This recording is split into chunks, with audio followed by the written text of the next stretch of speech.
जय Jagannath. This is Diljit Shriraj from Utkal classes. पिलाने मु तुमको स्वागत करूची आज वीडियो लेक्चर रे। आज क्लास रे हमें डिस्कस करबा शोषण चैप्टर जोटा कि सेकंड चैप्टर। आ गोटे जिनस हम छाड़ी जाइए फर्स्ट चैप्टर क्वेश्चन आंसर। काली मु फर्स्ट चैप्टर क्वेश्चन आंसर करैबी किंतु आज हमें सेकंड चैप्टर आरंभ करबा। ठीक अच्छे।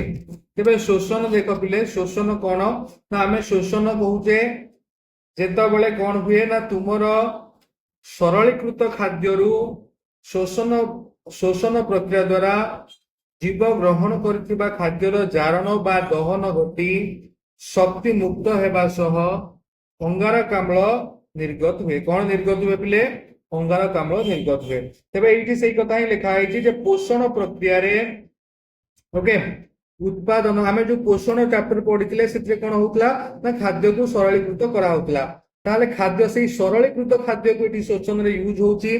से सरलीकृत खाद्य कोठी थाए ना जाई जीवकोश रे थाए।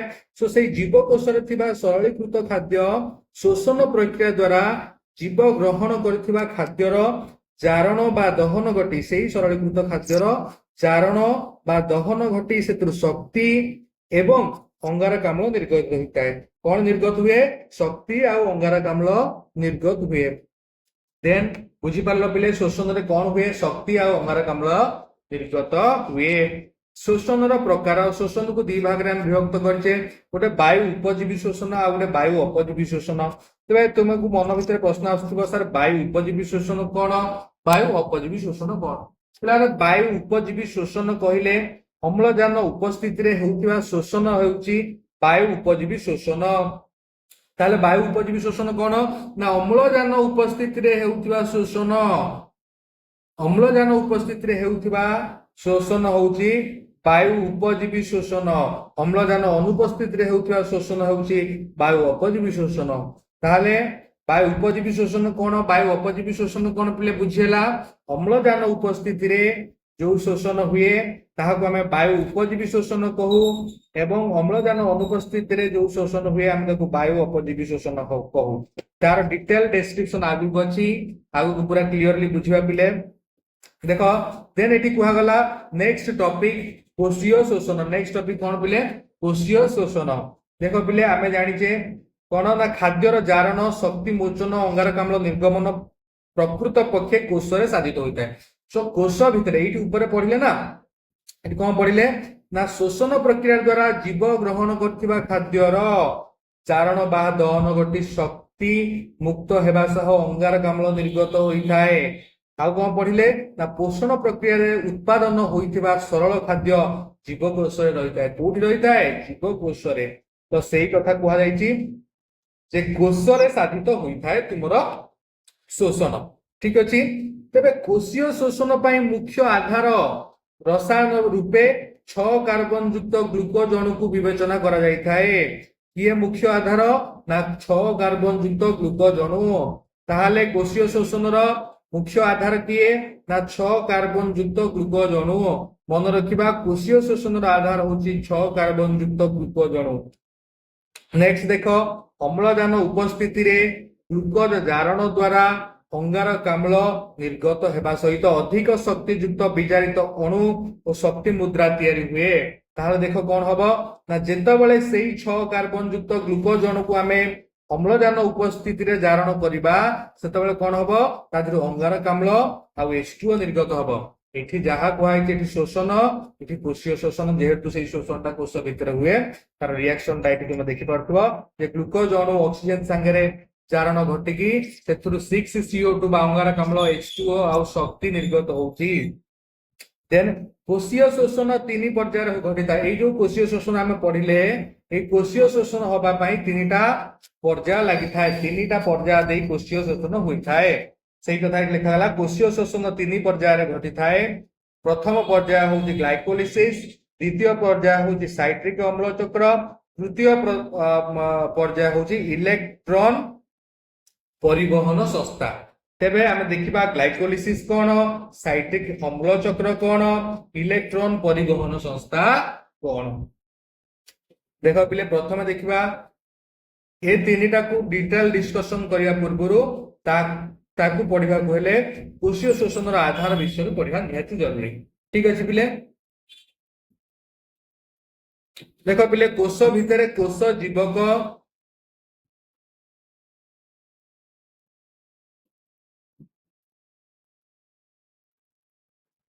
देखो एटी कहला कोशीय शोषण आधार कोश भितरे कोश जीवक बा साइटोप्लाज्म थाए कोश भितरे किए थाए ना तुमरो साइटोप्लाज्म थाए कोश जीवक देखे विचित्र कोश जीवक कोश झिल्ली द्वारा आवृत कोश जीवक कहा द्वारा आवृत ना कोश झिल्ली द्वारा आवृत एथिरे विभिन्न अंगिका एंजाइम पोषक अणु इत्यादि थाए कोश जीवक रे ग्लाइकोलिसिस प्रक्रिया संपादित होता है कोठी ना तुमरो कोश जीवक रे ग्लाइकोलिसिस प्रक्रिया बा साइटोप्लाज्म रे तुमरो ग्लाइकोलिसिस प्रक्रिया संपादित हुए देन माइटोकॉन्ड्रिया अंगिका द्विस्तरीय झिल्ली द्वारा आवृत एहा भितरे रसपूर्ण अंश को मैट्रिक्स कहा जाए देखो पिले ता भितरे कोश भितरे गोटे माइटोकॉन्ड्रिया रही थाए कोश जीवक रे ओके कौन थाए ता माइटोकॉन्ड्रिया थाए ये गोटे सेल रो ऑर्गेनेल ओके एटा होची द्विस्तरीय झिल्ली द्वारा आवृत केते स्तरीय झिल्ली द्वारा आवृत द्विस्तरीय झिल्ली द्वारा आवृत एहा भितरे रसपूर्ण अंश को मैट्रिक्स कहा जाए से माइटोकॉन्ड्रिया भितरे जो रसपूर्ण अंश रहिला ताकू मैट्रिक्स कहले एथिरे विभिन्न जैविक अम्ल एंजाइम लिपिड प्रोटीन अणु इत्यादि थाए से माइटोकॉन्ड्रिया भितरे एंजाइम थाए लिपिड थाए प्रोटीन थाए जैविक अम्ल थाए देखो पिले द्विस्तरीय झिल्ली रो अंतःझिल्ली मैट्रिक्स भितर को भांग भांग होई पसी आसीताए द्विस्तरीय झिल्ली रे चित्र देखले जानि परिबो ये होची प्रथम स्तर ये द्वितीय स्तर द्विस्तरीय झिल्ली रो कोन हेची एटी भांग भांग देखि पड़छो सेही कथा एटी लिखा जाईची कोन लिखा हेची पिले ना द्विस्तरीय झिल्ली रे अंतःझिल्लीटी मैट्रिक्स भितर को भांगी भांगी होई पसी थाए एभली भांग को क्रिस्टी कहा जाए मैट्रिक्स रे साइट्रिक अम्ल चक्र प्रक्रिया और अंतःझिल्ली रे इलेक्ट्रो परिवहन संस्था कार्य करिथाय देखो पहिले मु चित्र उतार तो बुझेबा को चाहूची ये होई तोमरा कोश झिल्ली रहिला सॉरी कोश रहिला कोशर देखो ये बाहरटा को हमें कोश झिल्ली कहूचे बाहर आवरण को कोश झिल्ली कहूचे बा ताको इंग्लिश से सेल मेम्ब्रेन कहा जाए एटा होची तोमरा जो रहिला कोश झिल्ली आ ए सर्कल भीतर देखु जो न्यूक्लियस आ कोश झिल्ली भीतर जहा रहिला सॉरी न्यूक्लियस आ कोश झिल्ली भीतर जहा देखुच ओके सेगुडा को सब गोटे लिक्विड भीतर अछंती से लिक्विड होची कोश रस ताको हम कहूचे कोश रस ओके सो यही कोश रस रे ग्लाइकोलिसिस प्रक्रिया होई थाए प्रथम पर्याय कोशीय शोषण रो प्रथम पर्याय होची ग्लाइकोलिसिस सो ग्लाइकोलिसिस ता एई सेल रस बा कोश रस भीतर हबो देन एठी देखो पिले एई ऑर्गेनेल ता सेल रहूची माइटोकॉन्ड्रिया तार जूम रे चित्र देखुचो एटा होची बही झिल्ली एटा होची अंतःझिल्ली हम बोलले ना द्विस्तरीय झिल्ली द्वारा माइटोकॉन्ड्रिया तैयारी हेची देन ए भीतर पार्ट को हमें कहूचे मैट्रिक्स ए जो भांग गुडा को रहिला को कहूचे हमें क्रिस्टी ओके देन देखो एठी बाहक अणु ओके ये होची जो कोन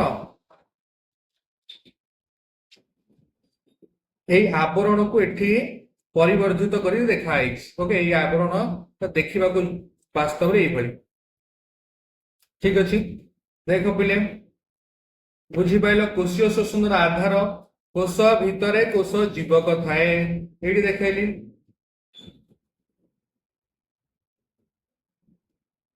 যাহা को আমি কହୁছে কোন না সাইটোপ্লাজম देन कोश जीवक कोश झिल्ली प्लाज्मा मेम्ब्रेन द्वारा आवृत देखो पिले ये होची तमरो कोश रस जहा को हम कहूचे साइटोप्लाज्म ये होची तमरो कोश झिल्ली जहा को हम कहूचे प्लाज्मा मेम्ब्रेन बा सेल मेम्ब्रेन बोली कहूचे देन एठी अछि माइटोकॉन्ड्रिया ये होची सेल ऑर्गेनेल ए कोश रस बा प्लाज्मा सॉरी ए कोश रस बा साइटोप्लाज्म रे कौन हुए तमरो प्रथम पर्याय इलेक्ट्रोलिसिस हुए देन तमरो सॉरी ଏଠି କଣ ପ୍ରଥମ ପର୍ଯ୍ୟାୟଟା କଣ ଥିଲା ତମର glycolysis then citric acid cycle okay citric ଅମ୍ଳ ଚକ୍ର ସାଇଟ୍ରିକ୍ ଅମ୍ଳ ଚକ୍ରଟାର ଆଧାର କିଏ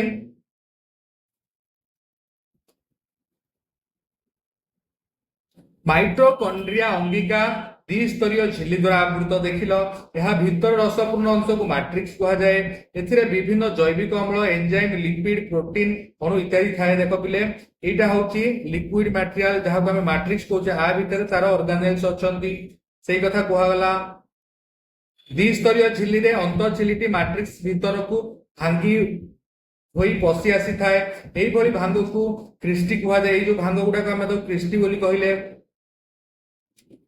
ମାଟ୍ରିକ୍ସ ସାଇଟ୍ରିକ୍ ଅମ୍ଳ ଚକ୍ର ପ୍ରକ୍ରିୟା ଓ ଅନ୍ତଃ ଝିଲ୍ଲିରେ ଇଲେକ୍ଟ୍ର ପରିବହନ ସଂସ୍ଥା କାର୍ଯ୍ୟ କରିଥାଏ ତାହେଲେ ମାଟ୍ରିକ୍ସ ରେ ଆରି ଭିତରେ କଣ ହୁଏ ତୁମର ମାଟ୍ରିକ୍ସ ରେ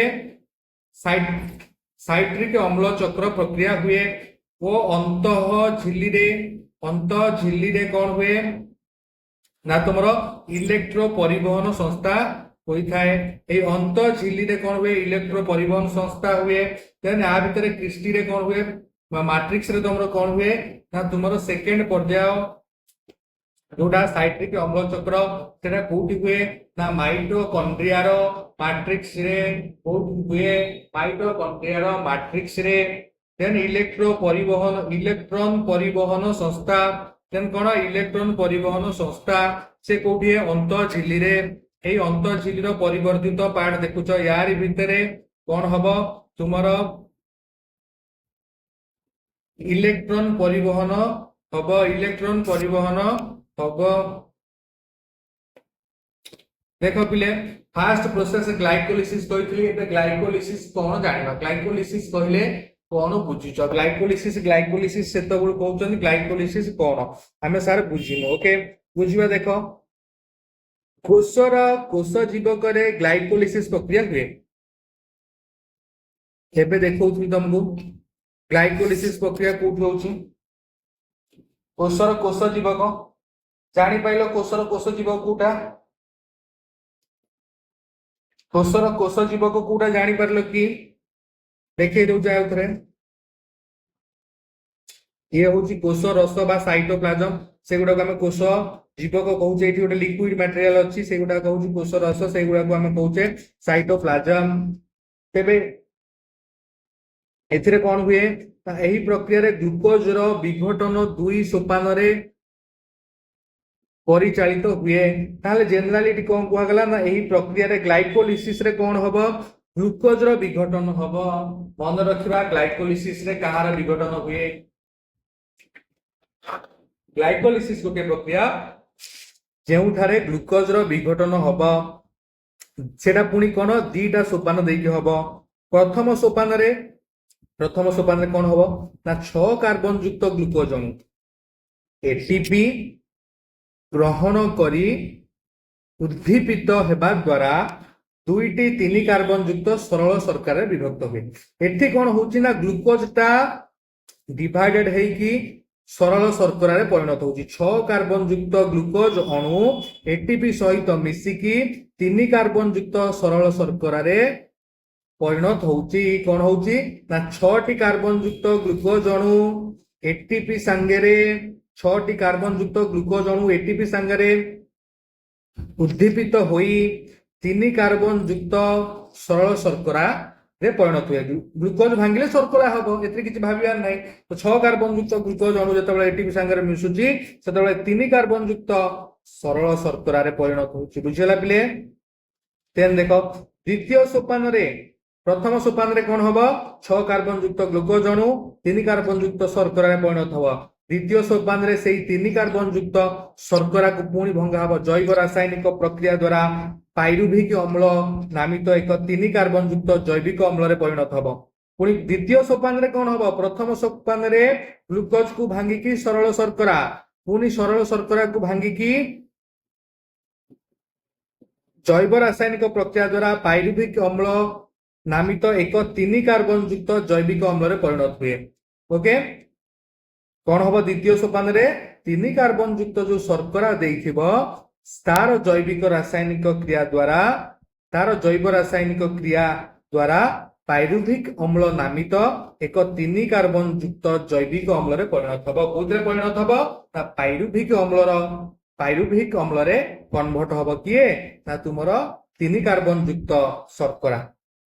ତାହେଲେ ଏହି ସୋପାନରେ କଣ ହବ ନା ଶକ୍ତି ମୁଦ୍ରା ଏଟିପି ଏବଂ ଶକ୍ତି ସମ୍ପନ୍ନ ବିଜାରିତ ସହକାରକ NADH2 ଉତ୍ପନ୍ନ ହୁଏ। ସୋ ଫାଇନାଲି କଣ ହବ ଶକ୍ତି ପାଇବା ଏବଂ ଶକ୍ତି ସମ୍ପନ୍ନ ବିଜାରିତ କାରକ NADH2 ମଧ୍ୟ ପାଇବା।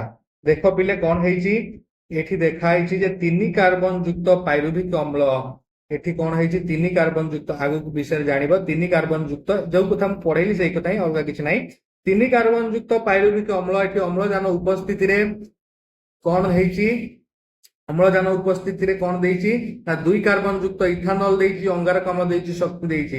ଠିକ ସେମିତି ଅମ୍ଳଜାନର ଅଭାବରେ ଅମ୍ଳଜାନର ଟିକେ ଅଭାବ ରହିଛି ଏଇଟା ପେଶୀ କୋଷ ତୁମ ମାଂସ ପେଶୀ 3 କାର୍ବନ ଯୁକ୍ତ ଲାକ୍ଟିକ ଅମ୍ଳ ଦବ ଦେନ ଶକ୍ତି ଦବ ଦେନ ଯେତେବେଳେ ଅମ୍ଳଜାନ ଉପସ୍ଥିତିରେ ଓକେ ସେଇଟାରେ କଣ ଦବ ଅଙ୍ଗାରକାମ୍ଳ ଦବ ଜଳ ଦବ ଶକ୍ତି ଦବ ବୁଝିଗଲା। ଏଟାକୁ ଆମେ ବାୟୁ ଉପଜୀବୀ ଶୋଷଣ କହୁଛେ।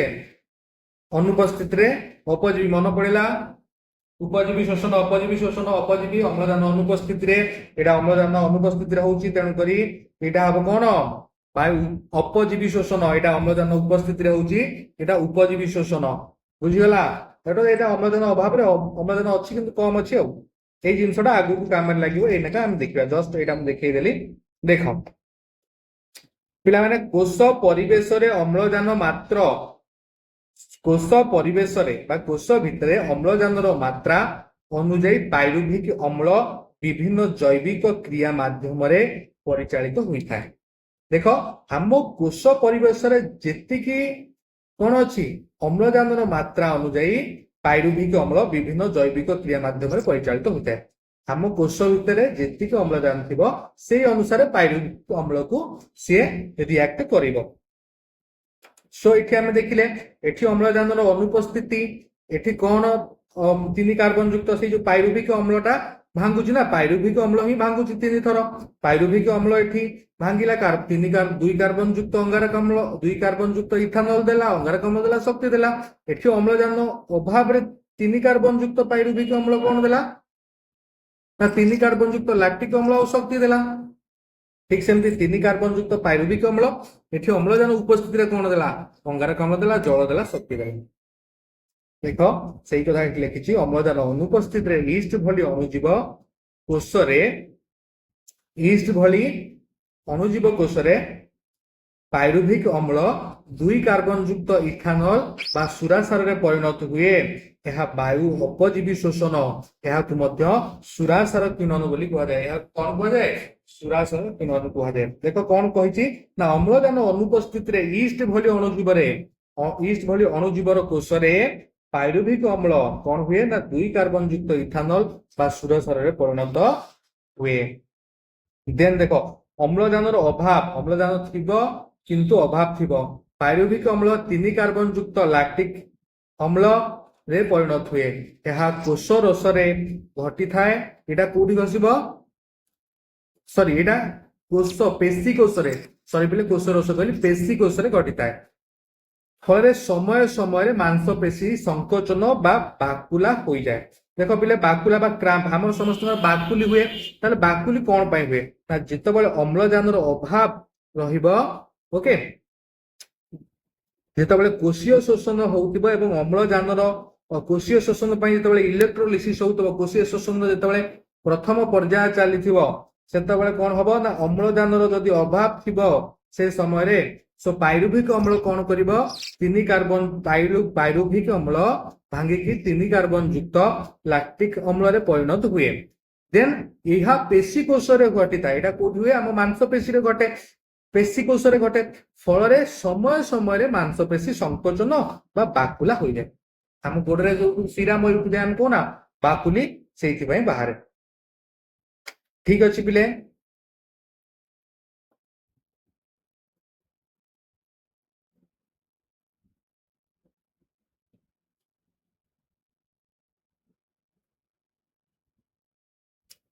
ଦେନ ଦେଖ ଯେତେବେଳେ ତୁମର ଅମ୍ଳଜାନ ଉପସ୍ଥିତି ପୂର୍ଣ୍ଣ ଅମ୍ଳଜାନର ମାତ୍ରା ଯେତେବେଳେ ଫୁଲ ଅମ୍ଳଜାନ ରହିଲା ସେତେବେଳେ ପାଇରୁଭିକ ଅମ୍ଳ ମାଇଟୋକଣ୍ଡ୍ରିଆକୁ ପ୍ରବେଶ କରେ।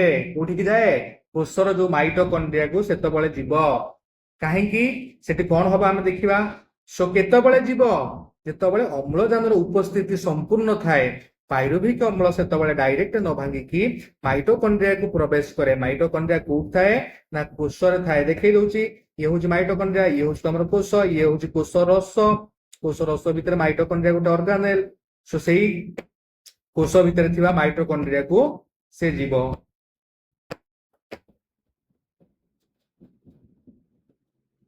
ମାଇଟୋକଣ୍ଡ୍ରିଆକୁ ପ୍ରବେଶ କରେ ଓ ବିଭିନ୍ନ ଜୈବ ରାସାୟନିକ କ୍ରିୟା ମାଧ୍ୟମରେ ଶକ୍ତି ମୁକ୍ତ ହେବା ସହିତ ଅଙ୍ଗାରକାମ୍ଳ ଜଳ ନିର୍ଗତ କରିଥାଏ। ଏହାକୁ ବାୟୁ ଉପଯୋଗୀ ଶୋଷଣ କୁହାଯାଏ। ତାହେଲେ କଣ ହବ? ଯେତେବେଳେ ଅମ୍ଳଜାନ ଫୁଲ ଥିବ ସେତେବେଳେ କଣ ହବ ନା ପାଇରୁଭିକ ଅମ୍ଳ ମାଇଟୋକଣ୍ଡ୍ରିଆକୁ ପ୍ରବେଶ କରେ ଓ ବିଭିନ୍ନ ଜୈବ ରାସାୟନିକ କ୍ରିୟା ମାଧ୍ୟମରେ ଶକ୍ତି ମୁକ୍ତ ହେବ। ଓକେ, ଅଙ୍ଗାରକାମ୍ଳ ଓ ଜଳ ନିର୍ଗତ ହୋଇଥାଏ। ବୁଝିଗଲା? ଅଙ୍ଗାରକାମ୍ଳ ଦେଲା, ଜଳ ଦେଲା, ଶକ୍ତି ଦେଲା। ଓକେ,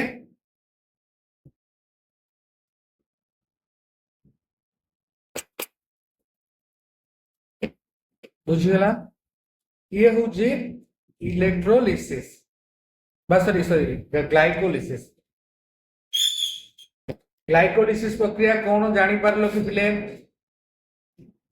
ଗ୍ଲାଇକୋଲିସିସ୍ ଇଏ ତ ବିଭିନ୍ନ ବାୟୁର ବିଭିନ୍ନ ପରିମାଣ ଅନୁସାରେ ଯୋଉ ଗ୍ଲାଇକୋଲିସିସ୍ ଦେଖିଲେ ଏଟା ତାର ଓକେ ବାୟୁର ବିଭିନ୍ନ ବାୟୁର ପରିମାଣ ଅନୁସାରେ ହଉଥିବା ଗ୍ଲାଇକୋଲିସିସ୍ ଦେଖିଲେ। କିନ୍ତୁ ଗ୍ଲାଇକୋଲିସିସ୍ କହିଲେ ଆମେ କଣ ବୁଝିଲେ? ନା ଏହି ପ୍ରକ୍ରିୟାରେ ଗ୍ଲୁକୋଜର ବିଘଟନ ହୋଇଥାଏ। ଓକେ, ଗ୍ଲୁକୋଜର ବିଘଟନ ହୋଇକି ସେଥିରେ କଣ ହୁଏ? ଶକ୍ତି ମୁଦ୍ରା ଓ ଶକ୍ତି ସମ୍ପନ୍ନ ବିଜାରିତ ସହକାରକ NADH2 ଉତ୍ପନ୍ନ ହୋଇଥାଏ। ସୋ ମୁଖ୍ୟ ଜିନିଷ ଯୋଉ ହଉଛି ଏଥିରେ କଣ ହଉଛି? ଏଥିରେ ଏଟିପି ଏବଂ ଶକ୍ତି ସମ୍ପନ୍ନ ବିଜାରିତ ସହକାରକ NADH2 ଉତ୍ପନ୍ନ ହୁଏ।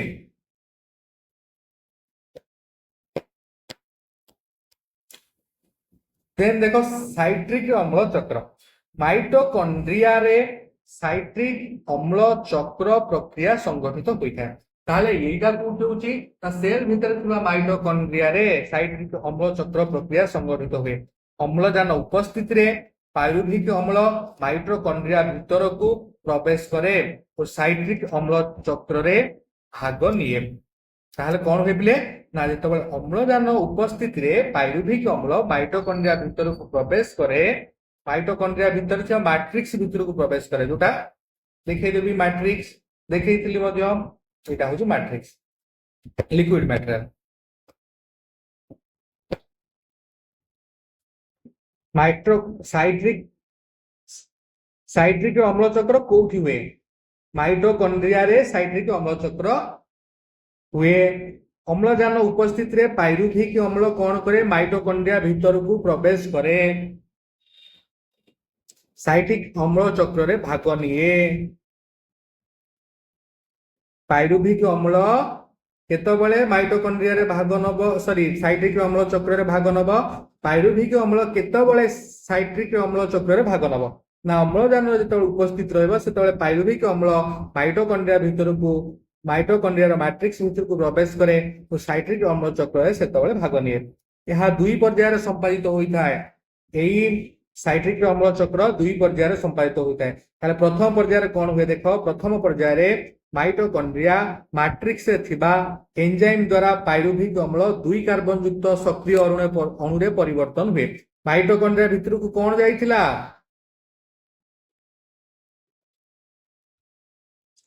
पाइरुभिक अम्ल माइटोकॉन्ड्रिया भीतर को जाइथिला। तेणुक प्रथम पर्याय कौन है? माइटोकॉन्ड्रिया मैट्रिक्स रे थिबा जो मैट्रिक्स से जो सब एंजाइम थिबे से माने कौन करिवे? पाइरुभिक अम्ल को कौन करिवे? 2 कार्बन युक्त सक्रिय अणुरे परिणत करे। पाइरुभिक अम्लटा 2 कार्बन युक्त सक्रिय अणुरे परिवर्तित हुए और अंगारकाम्ल निर्गत हुए। से पाइरुभिक अम्ल 2 कार्बन युक्त सक्रिय अणुरे ପରିବର୍ତ୍ତିତ ହବ ଓ ଅଙ୍ଗାରକାମ୍ଳ ମଧ୍ୟ ଦବ। ଏହି ପର୍ଯ୍ୟାୟରେ NaDH2 ସଂଶ୍ଳେଷିତ ହୋଇଥାଏ। ଏହି ପର୍ଯ୍ୟାୟରେ NaDH2 ବାହାରିବ। ଓକେ, ସଂଶ୍ଳେଷିତ ହବ। ଦ୍ୱିତୀୟ ପର୍ଯ୍ୟାୟରେ କଣ ହୁଏ ଦେଖ, ଦ୍ୱିତୀୟ ପର୍ଯ୍ୟାୟରେ ସାଇଟ୍ରିକ ଅମ୍ଳ ଚକ୍ରର ଗ୍ରାହକ ଅଣୁ 4 କାର୍ବନ ଯୁକ୍ତ ଅକ୍ସାଲୋ ଏସିଟିକ ଅମ୍ଳ ବା OAA, ଅକ୍ସାଲୋ ଏସିଟିକ ଅମ୍ଳ OAA 2 କାର୍ବନ ଯୁକ୍ତ ସକ୍ରିୟ ଅଣୁକୁ ଗ୍ରହଣ କରି 6 କାର୍ବନ ଯୁକ୍ତ ସାଇଟ୍ରିକ ଅମ୍ଳରେ ପରିଣତ ହୁଏ।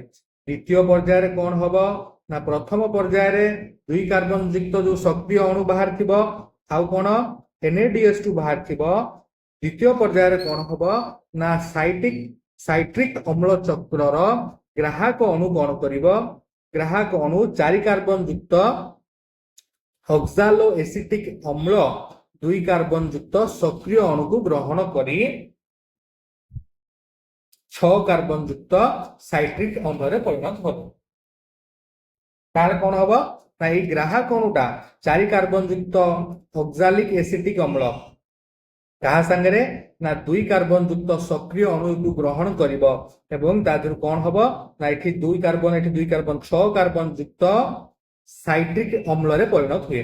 ଅକ୍ସାଲିକ ଏସିଟିକ ଅମ୍ଳ ଏବଂ 2 କାର୍ବନ ଯୁକ୍ତ ସକ୍ରିୟ ଅଣୁ, 4 କାର୍ବନ ଯୁକ୍ତ ଅକ୍ସାଲିକ ଏସିଟିକ ଅମ୍ଳ 2 କାର୍ବନ ଯୁକ୍ତ ସକ୍ରିୟ ଅଣୁ 2 ଜଣ ମିଶିକି କଣ କରିବେ ନା, ସାଇଟ୍ରିକ ଅମ୍ଳରେ ପରିଣତ ହେବେ। ସାଇଟ୍ରିକ ଅମ୍ଳ ଚକ୍ରାକାରରେ ବିଭିନ୍ନ ଜୈବିକ ଅମ୍ଳରେ ପରିବର୍ତ୍ତିତ ହେବା ସହିତ ଶେଷରେ ଗ୍ରାହକ ଅଣୁ OAA ପୁନରୁତ୍ପାଦନ କରାଏ। ତାହେଲେ କଣ ହୁଏ ନା, ଏଠି ଯୋଉ ସାଇଟ୍ରିକ ଅମ୍ଳ ବାହାରି ଗଲା ତାପରେ କଣ ହୁଏ, ସାଇଟ୍ରିକ ଅମ୍ଳ ଯୋଉ ଚକ୍ରଟା ରହିଛି ସେଥିରେ ବିଭିନ୍ନ ଜୈବିକ ଅମ୍ଳରେ ପରିବର୍ତ୍ତିତ, ବିଭିନ୍ନ ଜୈବିକ ଅମ୍ଳରେ ପରିବର୍ତ୍ତିତ ହେବା ସହିତ ବିଭିନ୍ନ ଜୈବିକ ଅମ୍ଳରେ ପରିବର୍ତ୍ତିତ ସାଇଟ୍ରିକ ଅମ୍ଳ ଚକ୍ରାକାରରେ ବିଭିନ୍ନ ଜୈବିକ ଅମ୍ଳରେ ପରିବର୍ତ୍ତିତ ହେବା ସହିତ ଶେଷରେ ଗ୍ରାହକ ଅଣୁ OAA ପୁନଃ ଉତ୍ପାଦନ କରାଏ। ଏହି ପର୍ଯ୍ୟାୟରେ ଅଙ୍ଗାରକାମ୍ଳ ନିର୍ଗତ ହେବା ସହିତ ବିଜାରିତ ସହକାରକ NaDH2, FADH2 ଓ ATP ଉତ୍ପନ୍ନ ହୁଏ। तो फाइनाली साइट्रिक अम्ल चक्र आम कौन पाइबा ना, एही पर्यायर अंगारकाम्ल निर्गत हेबा सहित विचारित सहकारक NaDH2, FADH2 ओ ATP उत्पन्न हुए। बुझीगला दीटा पर्याय देखिले प्रथम पर्याय और द्वितीय पर्याय कौन है। ओके, साइट्रिक अम्ल चक्र को सार हांस क्रेब्स 1953 मसीह आविष्कार करथिले। किए आविष्कार करथिले? साइट्रिक अम्ल चक्र को सार हांस क्रेब्स 1953 मसीह आविष्कार करथिले। सार हांस क्रेब्स सो तांको नाम अनुसार एही चक्र को क्रेब्स चक्र मध्यम कहा जाय। साइट्रिक अम्ल चक्र को क्रेब्स चक्र बोली मध्यम कहा जाय। एठी दार दिया है कि पूरा प्रोसेस पाइरुवेट अम्ल केमिति कोन होची 2 कार्बन युक्त सक्रिय अणु संगे मिसिकी साइट्रिक अम्ल दउची, पुनी एठी CO2 देन जैविक अम्ल CO2 ओके 3 कार्बन युक्त एठी देखलो CO2 एठी जैविक अम्ल देन देखो एठी कोन उत्पन्न हला ना ATP NaDH2 बाहरला, पुनी जैविक अम्ल संगे मिसिकी FADH2 बाहरला, जैविक अम्ल पुनी जैविक अम्ल पुनी NaDH2 पुनी ऑक्सालिक एसिटिक एसिड बाहरला OAA बाहरला। ठीक अछि। देन देखो पिले लास्ट प्रोसेस इलेक्ट्रॉन परिवहन संस्था। इलेक्ट्रॉन परिवहन संस्था लास्ट प्रोसेस कोन ना तुमरा इलेक्ट्रॉन परिवहन संस्था। साल देखो पिले इलेक्ट्रॉन परिवहन संस्था माइटोकॉन्ड्रिया अंतःझिल्ली रे रही थाए। इलेक्ट्रॉन परिवहन संस्था कोठी थाए बा इलेक्ट्रॉन परिवहन कोठी हुए ना, इलेक्ट्रॉन परिवहन एठी लिखि देला जे इलेक्ट्रॉन परिवहन तुमरा ओके एठी लिखि देला जे इलेक्ट्रॉन परिवहन तुमरा माइटोकॉन्ड्रिया अंतःझिल्ली रे हबो। ସଂସ୍ଥାଟି ବିଭିନ୍ନ ଏଇ ଯୋଉ ମାଇଟୋକଣ୍ଡ୍ରିଆ ଯୋଉଟା କି ସଂସ୍ଥା ଯୋଉ ଜାଗାରେ ଇଲେକ୍ଟ୍ରନ ପରିବହନ ହବ, ସଂସ୍ଥାଟି ବିଭିନ୍ନ ପ୍ରୋଟନ ଓ ଇଲେକ୍ଟ୍ରନ ବାହକ ଅଣୁ ଦ୍ୱାରା ଗଢା। ସେଟା କାହା ଦ୍ୱାରା ତିଆରି ହେଇଛି? ବିଭିନ୍ନ ପ୍ରୋଟନ ଆଉ ଇଲେକ୍ଟ୍ରନ ବାହକ ଅଣୁ ଦ୍ୱାରା ଗଢା ହୋଇଛି। ଠିକ ଅଛି। ଗ୍ଲାଇକୋଲିସିସ୍ ଓ ସାଇଟ୍ରିକ ଅମ୍ଳ ଚକ୍ରରୁ ଉତ୍ପତ୍ତି ହୋଇଥିବା ସହକାରକ, ଗ୍ଲାଇକୋଲିସିସ୍ ରୁ ଆଉ ସାଇଟ୍ରିକ ଅମ୍ଳ ଚକ୍ରରୁ ଉତ୍ପାଦିତ ହୋଇଥିବା ସହକାରକ ଗୁଡିକ ହଉଛନ୍ତି କଣ?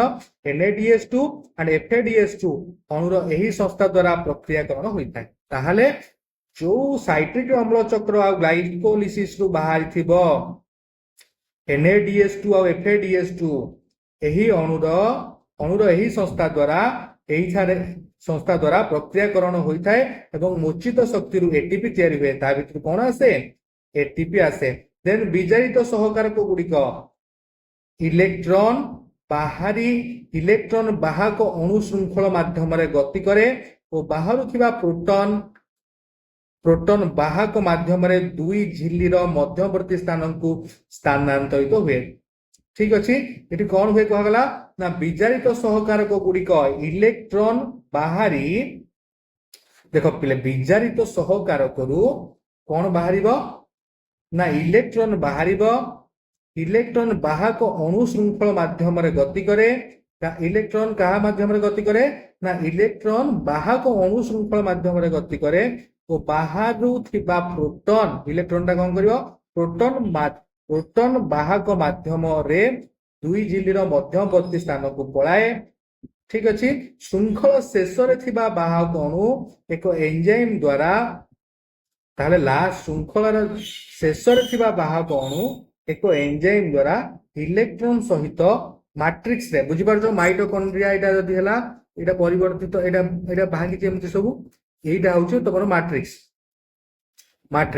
ସୋ କଣ କହିଛି ସେଠି ନା ଇଲେକ୍ଟ୍ରନ ସହିତ ମାଟ୍ରିକ୍ସ ରେ ଥିବା ଦ୍ରବୀଭୂତ ଅମ୍ଳଜାନକୁ ମିଶାଇ ଜଳ ସୃଷ୍ଟି କରେ। ତାହେଲେ ଶୃଙ୍ଖଳ ଶେଷରେ ଥିବା ବାହକ ଅଣୁ ଓ ଏନଜାଇମ ଦ୍ୱାରା ଇଲେକ୍ଟ୍ରନ ସହିତ ମାଟ୍ରିକ୍ସ ରେ ଥିବା ଦ୍ରବୀଭୂତ ଅମ୍ଳଜାନ ମିଶାଇ ଜଳ ସୃଷ୍ଟି କରେ। ଇଲେକ୍ଟ୍ରନ ବାହକ ଶୃଙ୍ଖଳରେ ଇଲେକ୍ଟ୍ରନ ଗତି କରିବା ସମୟରେ ଦୁଇ ଝିଲ୍ଲି ମଧ୍ୟରେ ଥିବା ଅନ୍ତର୍ବର୍ତ୍ତୀ ସ୍ଥାନରେ ଅଧିକ ପରିମାଣରେ ପ୍ରୋଟନ ଜମା ହୁଏ। ଯେତେବେଳେ ଇଲେକ୍ଟ୍ରନ ବାହକ ଶୃଙ୍ଖଳରେ ଇଲେକ୍ଟ୍ରନ ଗତି କରୁଥିବ, ଯେତେବେଳେ ଇଲେକ୍ଟ୍ରନ ଗତି କରୁଥିବ କୋଉଠି ନା ଇଲେକ୍ଟ୍ରନ ବାହକ ଶୃଙ୍ଖଳରେ, ସେ ସମୟରେ କଣ ହବ? ଯୋଉ ଏଇଟା ବାହାର ଝିଲ୍ଲି, ଏଇଟା ଭିତର ଝିଲ୍ଲି, ଆ ମଧ୍ୟରେ ପ୍ରୋଟନ ଜମା ହୁଏ। ଏହା ଦ୍ୱାରା ଏକ ପ୍ରକାର ପ୍ରୋଟନ ଗତି ସକ୍ଷମ ବଳ ତିଆରି ହୁଏ। ଯାହା ଦ୍ୱାରା କଣ ହୁଏ?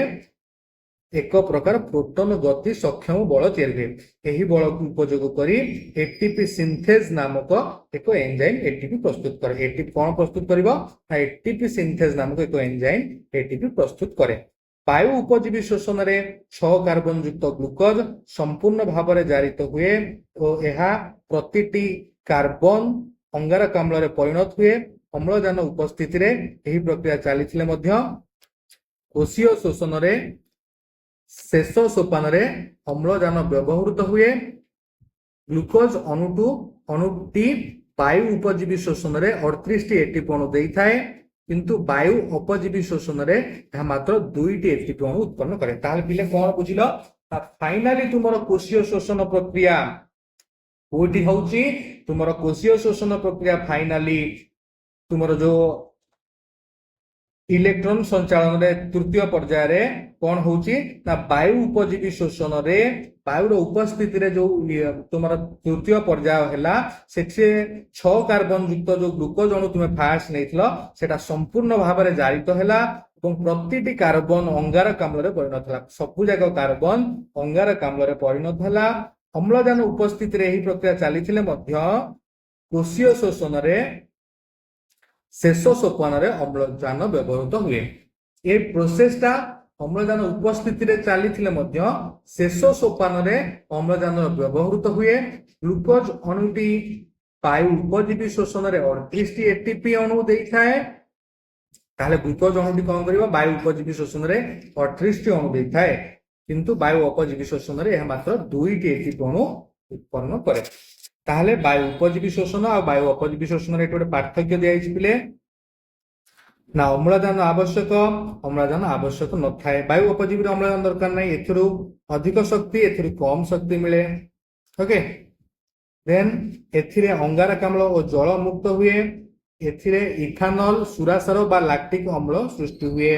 ଏଥିରେ ଗ୍ଲୁକୋଜର ସମ୍ପୂର୍ଣ୍ଣ ଜାରଣ ହୁଏ, ଏଥିରେ ଗ୍ଲୁକୋଜର ଅଂଶପୂର୍ଣ୍ଣ ଜାରଣ ହୁଏ। ଅମ୍ଳଜାନ, ଅଙ୍ଗାରକାମ୍ଳ, ସାନ୍ଦ୍ରତା, ଖାଦ୍ୟ ଉତ୍ପାଦନର ପରିମାଣ, ତାପମାତ୍ରା, କୋଷରେ ବିପାଚକରେ ଉପସ୍ଥିତି ପରେ ବିଭିନ୍ନ କାରକ ଶୋଷଣ କ୍ରିୟାକୁ ନିୟନ୍ତ୍ରଣ କରିଥାନ୍ତି। ସୋ ଫାଇନାଲି ଏଇଠି ଆମର ଚାପ୍ଟରଟି ସରିଲା। ଆଶା କରିବି ସମସ୍ତେ ଚାପ୍ଟର ବୁଝି ପାରିଥିବେ। ଓକେ, ଏଇ ଯୋଉ କୋଷୀୟ ଶୋଷଣଟା ତିନିଟା ପ୍ରକାର ପ୍ରୋସେସ ଦେଇକି ହଉଛି, ଗୋଟେ ଅମ୍ଳଜାନ ଉପସ୍ଥିତିରେ, ଗୋଟେ ଅମ୍ଳଜାନ ଅନୁପସ୍ଥିତିରେ। ଓକେ, ସୋ ଫାଇନାଲି କଣ ହଉଛି ନା ଅମ୍ଳଜାନ ଉପସ୍ଥିତିରେ ଯୋଉଟା ଯୋଉ ଲାଷ୍ଟ ପ୍ରୋସେସଟା ହଉଛି, ସେଥିରେ ଫାଇନାଲି କଣ ହଉଛି ନା ଗ୍ଲୁକୋଜ ଅଣୁଟା ପୁରା ସମ୍ପୂର୍ଣ୍ଣ ଭାବରେ ଅଙ୍ଗାରକାମ୍ଳକୁ କନଭର୍ଟ ହେଇଯାଉଛି। ଠିକ ଅଛି,